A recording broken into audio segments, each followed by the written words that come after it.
has done this before. That's actually what propelled him into the race. Yes. When he won in Milwaukee. And so for Eric, who's sitting at 6-1 playing against a very skilled player in Joe Bernal, it's pretty important for him to win this match and give himself the opportunity. Oh, for sure. To get into the top 8 and maybe win. You said Eric has done this before. I don't want to sell Eric short. Eric has done this 4 times before. That's true. Eric has 4 Star City Open trophies. Yeah.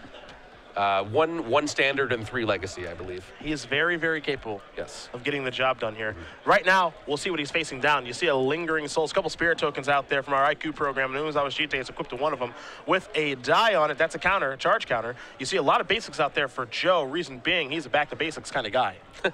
That's the kind of deck that he's playing this weekend, as usual, honestly. Well, take a look at that list. I know that you've seen Joe play week in, week out. You know he normally plays those back-to-basics in his main deck. He's just got the one in his sideboard this time. Yeah, normally he's playing multiple copies and they're in the main deck. Yeah. Only one in the sideboard leads me to believe there's probably some sort of Enlightened Tutor engine going on here. Yeah, one Enlightened Tutor in his board as well. So kind of the virtual second copy. But yeah, hedged a little, not quite so far off the deep end. Still very much a deck that he's put his own personal touch on.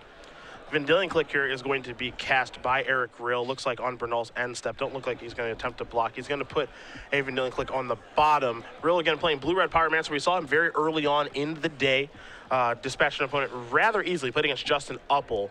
Basically did whatever he wanted. Uppel's draws were not very good. He's 6-1 right now. Bernal 6-0-1. His draw came against Jeff Hooglin in round 1. Yep. So both of these players have actually faced some tough opposition in this tournament. You see Rill again, number 3 on our Season 2 Open Series leaderboard. Bernal, number 25. Bernal not going to be able to win the race. Rill has the most realistic chance of catching CVM, but 30 points behind is still very, very difficult to overcome. 30 points behind is about as close as you can get to an insurmountable lead without it being technically insurmountable, I feel. He basically needs to win today to still be in it, I would say. In order to do that, he needs to win this match. He's down a game to Bernal right now, and he is being attacked by Spirits with Numazawa's Jite. Will Bernal choose to maybe move in and pump a little bit here? You have to imagine that Rill is trying to draw to an answer to kill the Jite.